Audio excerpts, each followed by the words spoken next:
Powerful people don't fear court, they fear exposure. Your Honor, this case is baseless. We shall see. Because court isn't about judgment, it's about records, names, timelines, evidence that doesn't forget. So what happens instead? So matters are settled. Cases are withdrawn. Have you ever seen a case disappear overnight, vanishing like mist at dawn? Cases are withdrawn. Silence is resolved. So what happens instead? Matters are settled. The weak suffer while the strong stay dry. Justice wasn't denied, it was negotiated. Court slowly becomes a threat, not to the guilty, but to the unprotected. You don't get justice first. You get waiting. Once you make it to court, the spotlight burns brighter than Lagos sun at noon, but the shadows hide deeper secrets. The powerful pull strings from afar, bribes slip into envelopes thick as plantain leaves. Threats whisper in the dead of night like owls in the village. I understand. This will be handled. For the voiceless, this is no fair fight. It's a battlefield where truth fights for air. Yes, I'm listening. Who survives when the verdict is already scripted in back rooms, far from the light? Comment survived it if you face the fire and still stand. Justice isn't served on silver platters, it survived in the trenches. Forged in the heat like blacksmith iron.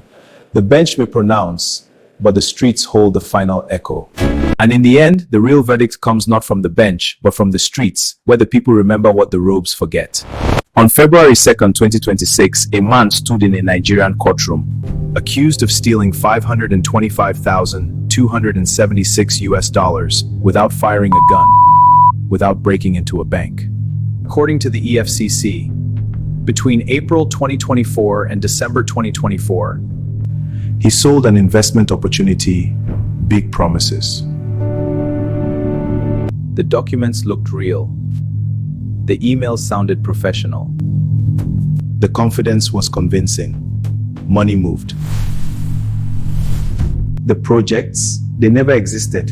Just paperwork, excuses and silence. Now, in Uyo, Akwa Ibom State, the EFCC says this was a fraud. 8 charges, not guilty. But here's the real question. If the victims were Nigerians, Would this case ever reach court? Be honest. is justice finally catching up?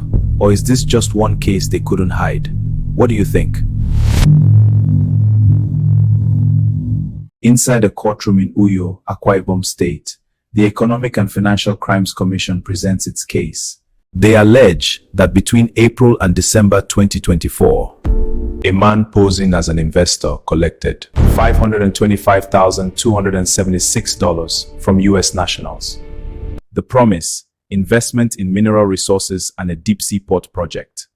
But the reality is no site, no project, no returns.